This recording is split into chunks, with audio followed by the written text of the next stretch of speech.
Welcome to Stitch with Me. Today we are going to work again on our sugar plum mandala. I have just a little bit of the bullion knots left around the outside edge, and then we're going to work on filling these. I've had some time to try a few things and see what I think. So let's get started.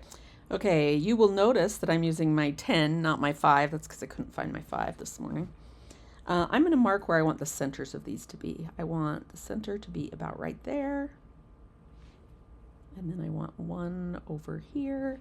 And I want one over here. So you can see that I don't want them to be very big. I don't want them to run into each other. So we are going to try and go halfway in between the close circle and the next circle out. And I just need 5 marks. So I'll go every other one and we'll go halfway in between. Actually, I'm just going to mark out to that first line. That might be far enough.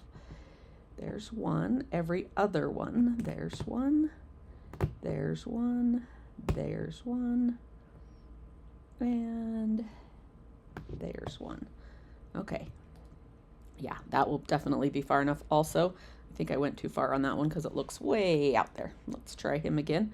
That's the reason you mark the center, is so that you can come back. Yeah, he goes right there, which is not near as far out. Okay, let's try this one. Okay, I'm gonna go here, here. Yeah, I am just using that first ring if I don't want them to be too big. There's our 5 for that one. Now let's put our 5 on this one. And the way that I'm deciding is I don't want it to run into this one, so I will skip that one and I'll go to the ones on each side of it. If you had the 5 radii template, you just twist it until you had where you wanted it. All right, 1, 2, 3, 4, 5. Okay. I'm going to use size 8 on this, and I have a size 8 thread that I just got that I think fits the color really nice on this one. So there are other threads that would work just as well, but since I had this one, I decided that's where I'd start. Okay, so we need to, because, okay, this, I'm going to show you how I put the threads from House of Embroidery on a winder. Okay, first up, let's label. I don't know if I have an actual pen out here. Oh, there's one. Well, now there's one on the other side of my table. All right, I'll write it in blue. This is a House of Embroidery. The color on it is 85. House of Embroideries have a number and a letter, 85A. And so they call that Tropicana. But they call all the 85s Tropicana, and there are 3 different ones.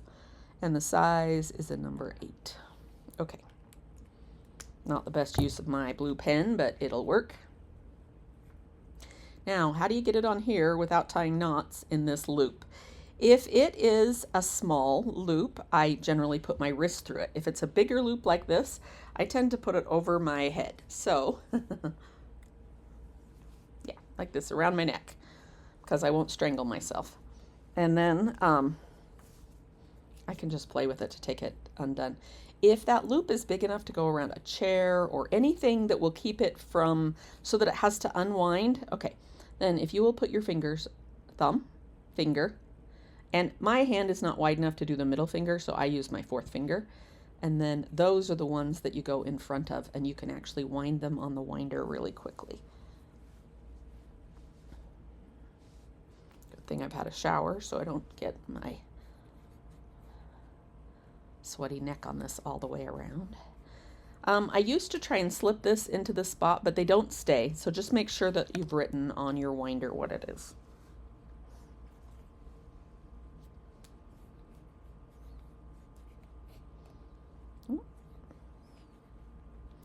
Yeah, this is much faster than the kind of doing it like this and spinning it around.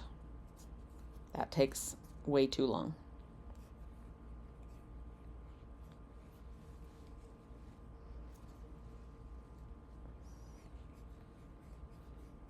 And keeping it around something, your neck, your elbow, some way that you've kind of held it in that position, means that you it won't tie in knots for you if you've got it looped around something.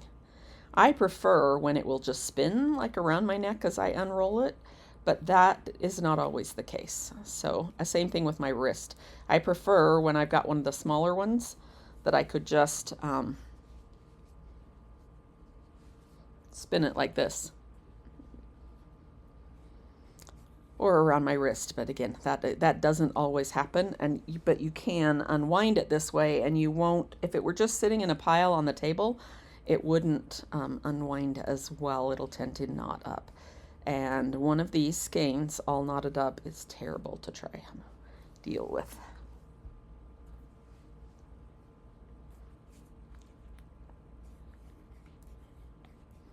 So why do we use a winder instead of just putting it on like a floss bobbin? The official reason is because you can get kinks in it. I use, I don't think I have any, well, I might have some handy. I use, the biggest thing I've noticed that problem with is Petite Very Velvet. It is a thread from, or a fiber from Rainbow Gallery, and they use like the flat bobbins. And when you unwind your Petite Very Velvet, it has kinks in it. Let me see. I have a few. There it is right here, so I can show you. These are my Halloween colors I've collected for a upcoming project. Okay, when I undo this one, okay, that's not the right end. That should be the right end right there. Come on. No, really, you crossed back here. That should be the end. There it goes. Okay. Okay, see when you unwind this one, can you see the kinks that are in it? Where it goes around the corners, it's got all those kinks. That is the purpose of having a winder, is so that you don't have kinks. Because it's hard to iron stitches. You don't want to be ironing your thread before you use it. That'd be a pain. And then ironing it again after to try and get the kinks out is a problem. And so that's why we choose, when we're winding something, okay, put your fingers on the right one, Rochelle, and it will go faster. That's why we choose to use this style of winder, because there are no kinks in it. There's not the mechanism to kink. Does that mean that I redo all of my Very Velvets? No, I do not. But if I'm going to wind something, I do wind it on something that will keep it from getting kinks. When I get to the end, okay, not that thread, that's the one we're going to use. I think it's easiest on these to just skip a row and kind of wrap it around like that, and then you'll be able to find it really easy. So that's how I wind those. All right, let's find us. When I put this, I got this out to work with today. I got out a needle to use for it. I don't know where I put it. All right, let's find us a needle. I have my needle book here. There it is. I was like, it was the needle that I was using on this, because it's still got that green thread. But I do not think I have a needle threader out here. So we're going to have to be good at this part. Nope, almost had it. Remember that you're taking the needle to the thread, not the thread to the needle, and you're pushing that needle in between your fingers, and it hasn't, we got one of the threads in, but not there. We got both of them. If you take the thread to the needle, it fails more often. It doesn't always fail, but it fails more often. All right, I believe that these these petals are pointed on the outside and not as much on the inside. So rather than doing lazy daisy that starts near the center, I'm going to do lazy daisies that start out at the points here. So let's go out at the point, and then I'm going to try and stop just shy of that center dot. Yeah, like that. Now, if I decide to, and we'll go all the way around before I decide, I might add a stitch down the middle of each one. So start out here at the point.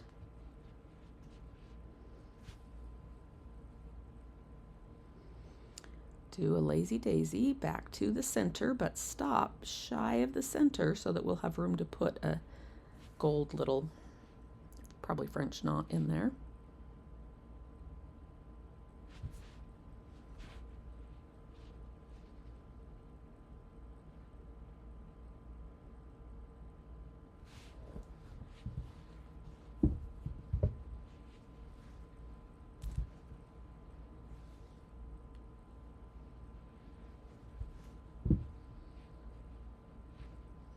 Let's move that down a little bit so it's a little bit closer for you to see. And I have the light on, yes. Okay, back down where we went, where we came out. Come up just a little bit shy of our center dot. There we go. And that, I like how that one pulled. I'm going to work harder on that same look on each of them. Whoop. I just got through saying I liked it. There we go. I pulled a little too far on my... Okay, and then this one. This one looks too far away. He looks longer than all the others. You know what? He looks enough longer than all the others that I'm going to go back and move him in so he doesn't quite look so deformed. So the whole point of using my these guys was to keep it all of the lengths of these petals even. That's why I marked them. But I did not do a very good job. Remember, needle to the thread has a higher chance of success. There we go. When I laid it down over top of this, I wasn't careful about where I was marking. And had I been more careful, it would have been more even. Let's see. Almost has to be about right there. There we go. Okay, I want to pull it snug, but I don't want to pull the end of the last one through. Can you see the fuzz right here? Remember that fuzz comes from the back of something else going through there. There it is. Or where I unpicked something I didn't like before. Okay, just shy of the center. There we go. Pull it snug enough it's pointed. That's what I'm looking for here. Because the petals don't look like loops, they look like teardrops. They don't look like ovals, they look like teardrops. Okay, and this one is just seems a little bit, so we'll just stay on this side of the dot there. And I do think from looking at it that I don't want to leave the centers of each of these hollow. So we'll go back around again.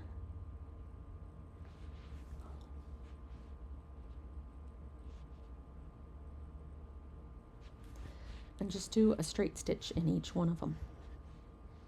Okay, so we don't want to go too far out to the point. If we do, we'll again end up with that oval.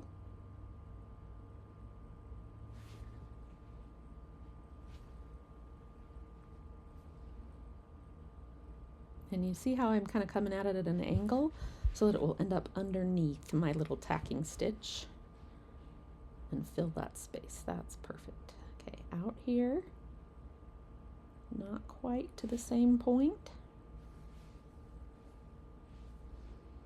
In right underneath your tacking stitch. Out here, this is the one that's it's got a bigger hole where I tacked it down over here, and because of that, it has a tendency to pull closed there. All right, so let's come out here. I think this will help with that. I don't want to go through either of these two side threads. I want to go between them, and it is giving me fits about coming up between them. There we go. And then down under the tacking thread. When you're trying to fill detached chain stitches, if you feel like they leave too big of an opening, this is the first line of defense. It's just a straight line through it. The second line of defense is adding a second detached chain stitch inside the first. So if they're a little bit bigger, that's what we would do. And then, you know, it kind of steps up from there. We do another chain stitch inside plus a straight stitch. And 3 detached chain stitches inside of each other is called a berry stitch. I don't know why the 2 one doesn't get a name, but the 3 one does, but that is what it is. All right, there's our first little poinsettia. Now let's do this one. Okay, so start out here on our dot.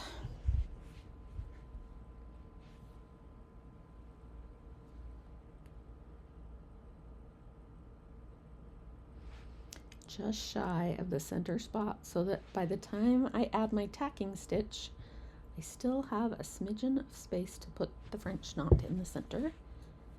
Now you can do those straight stitches as you go around right here at the same time, or you can come back and do them.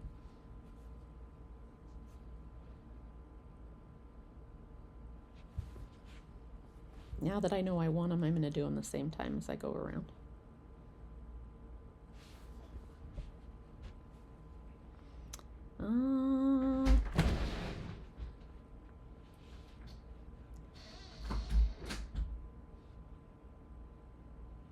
Okay, pull. I might have made an unfixable error there. I'm going to have a piece of light pink tied in here. Yep, because I have gone through it. If I hadn't gone through the middle of it, it would have unwound, and that would have been okay. But I did go through the middle of the thread, and so that's why I had to trim it. So let me tie it off back here, and then we can keep going. I can feel that knot in the back. Okay, detach chain stitch.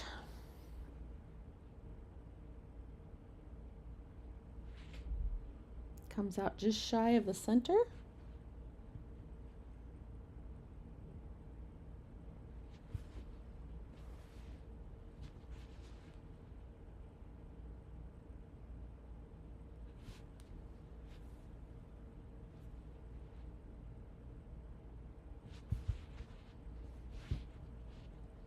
Put a straight stitch right down the middle.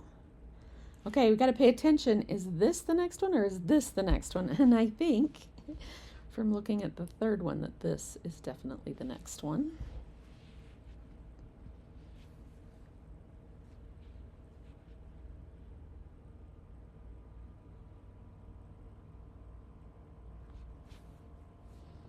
Just shy of our center, pull it enough it's pointed, tack it down.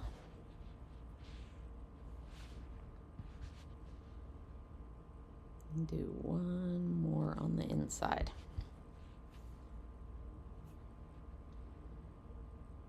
All right, so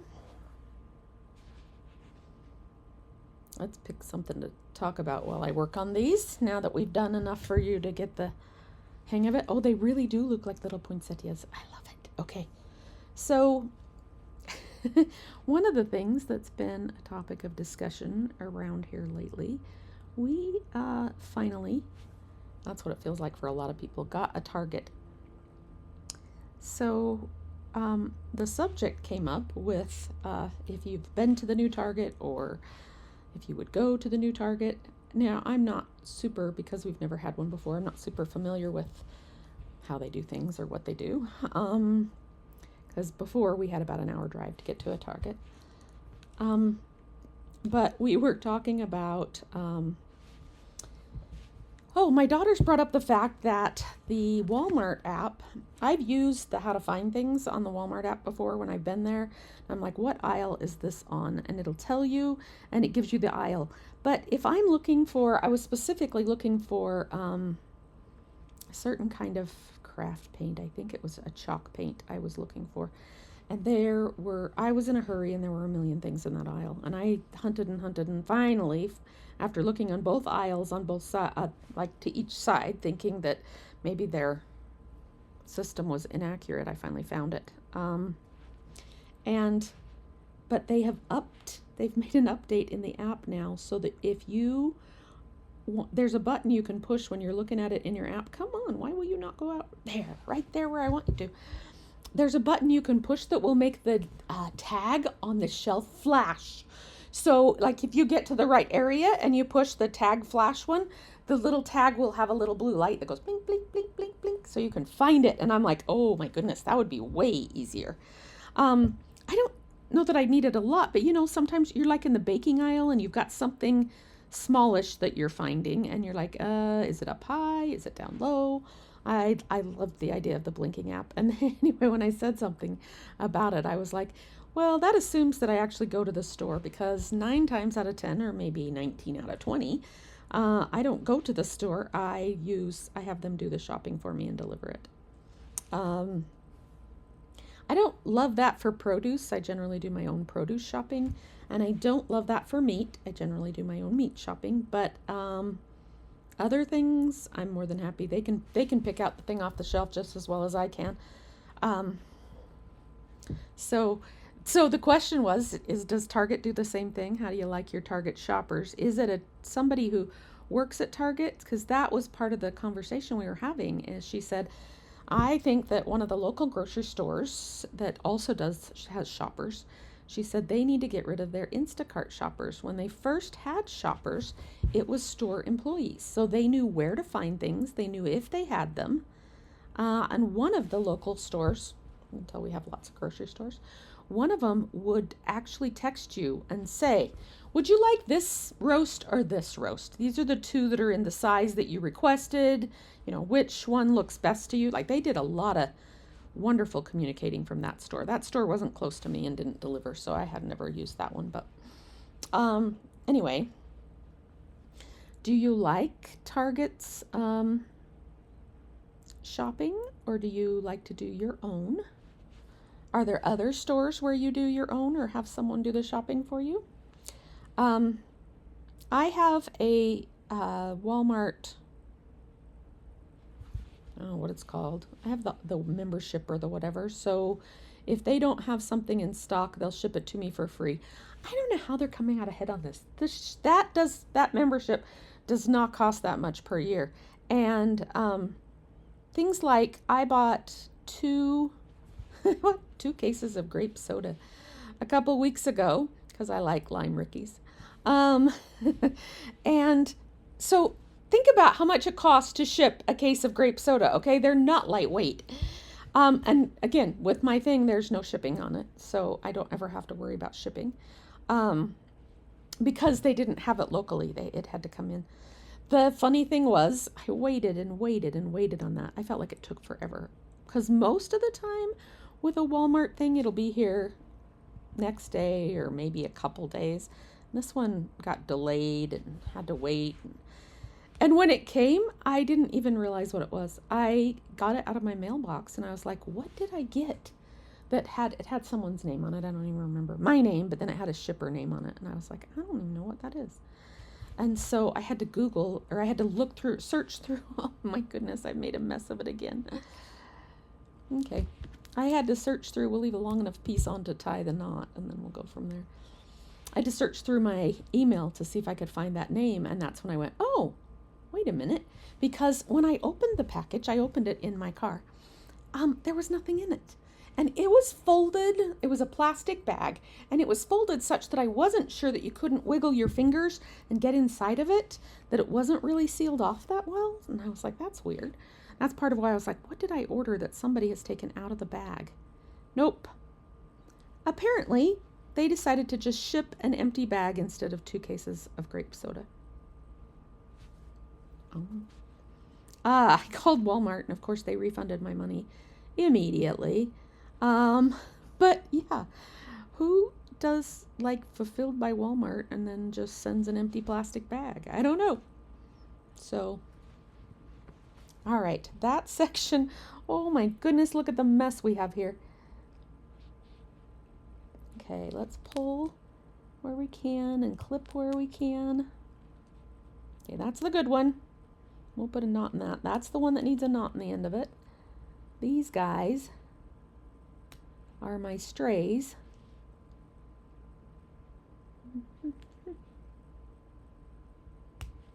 So I'm just clipping them. They may or may not all come off. There we go. But that'll clean it up. Okay, let's tie a knot. And we're going to add the little gold French knots in the middle.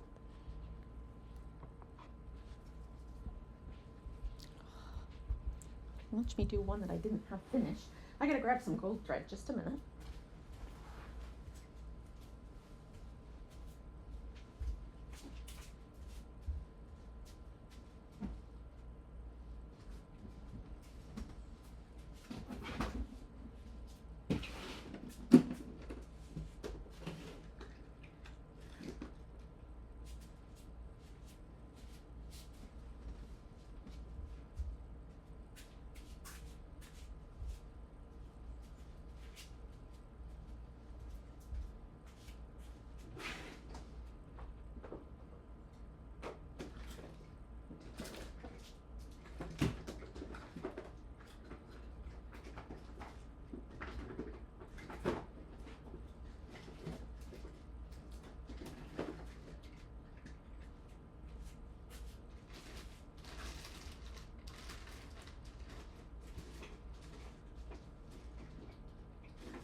Okay, let's get some of this.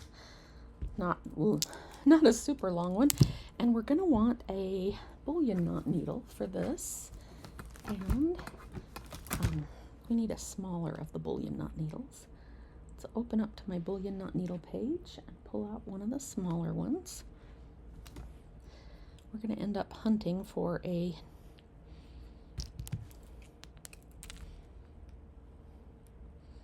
needle threader on this guy because he is not easy to thread. Did we get him through? No, we're missing. Our gold sparkle did not go through. Let me see if I have. There's that one. A needle puller in here anywhere. I do not. A needle threader. I know where two are in the house. I just don't want to go get one.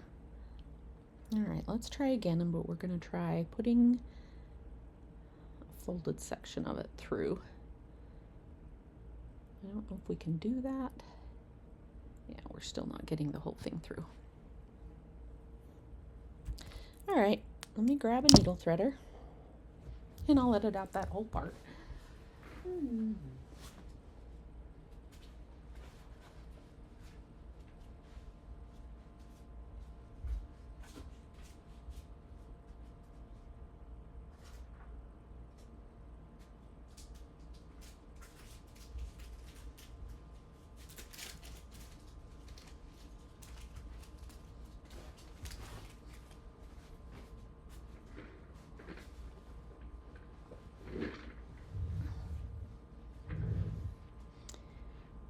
Okay, we have one of the small bullion knot needles. Small meaning narrow or round. They're not that much different in length. There we go.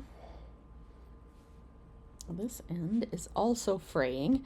I don't usually trim off the fray parts because it'll fray really quick till I'm ready to use it.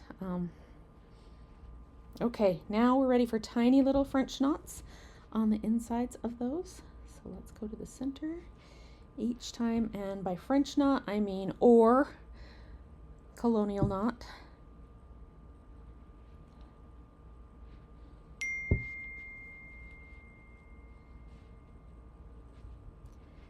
Okay, how are we doing on time? Oh, I gotta get out of here. I have an appointment in 20 minutes. So let's see if we can spend 5 and finish this up. Okay, so tiny little knots in the middle.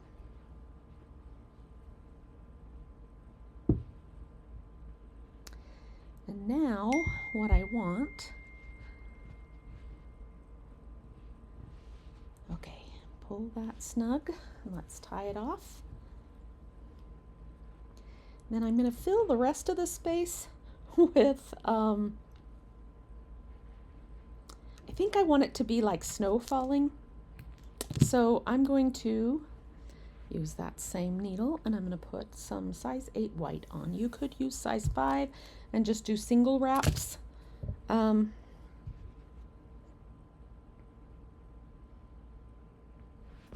going to do either double wraps or colonial knots with a size 8. And just, you know what, I think I will mark them so that you can see what I'm thinking. So like one right there and one right there, and one right there. I'm trying not to make them, I don't want them too close. I don't want them too close to I just want it to look like maybe it has snowed. All right, should we do that? I need one more over here. I kind of think I need one more over there, but let's put them in and see what we think.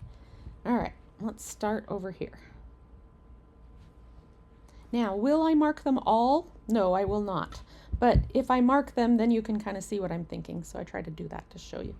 Okay, colonial knot. I don't want them to be big. I want them to be tiny little snowflakes.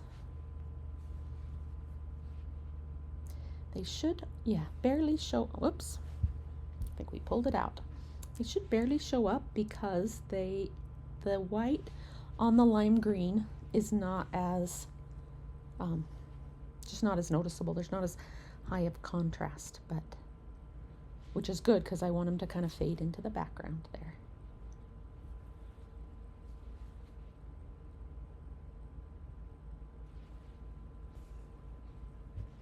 I have been hunting. When I do this one, I kind of wanted to do it on a pillow, and I wanted the I wanted to put piping sort of around the outside of the pillow, and I wanted it to be okay, I'm moving that one. See, because these are out, and I feel like if that one's all the way out, it's not assorted enough. I'd say it's not random enough, but random means that things can be right next to each other.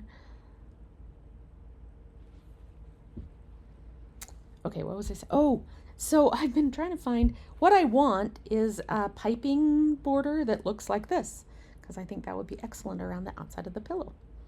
I can't find it. So I've been looking into making it, because, you know, I don't like to take no for an answer. Okay, I'm going to tie this off because I don't know where I want them there, and that's a little bit of a jump to the others. So let me tie the back off. Normally, I would just jump to the other side of the flower, and that's not too far. But since I don't know where I want to put that last one,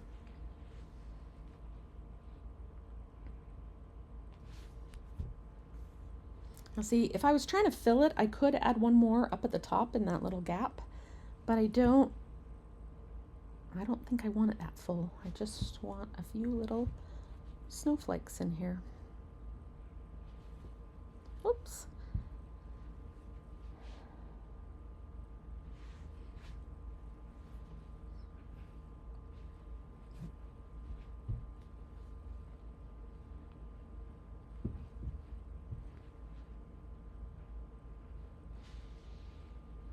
My garage is making noises. I think that means my husband and son are leaving.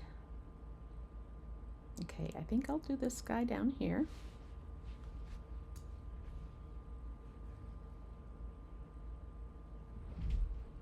And then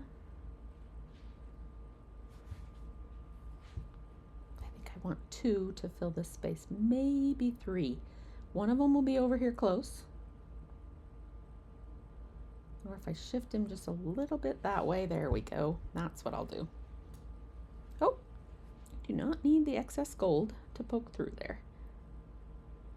That is just me trimming the edges. Okay, let's finish that one. Okay, now I don't want to go to my appointment. I want to sit here and finish this because now I know what I'm doing in all the rest of them, and we can finish this project.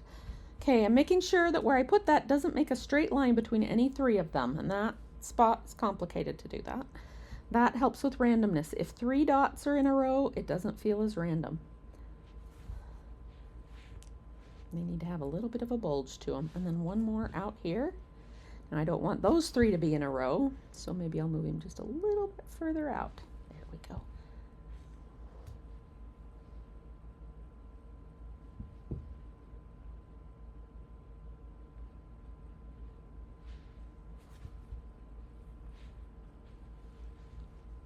That is it. That's what we want in all of them, and I think that will give it a really nice finished look.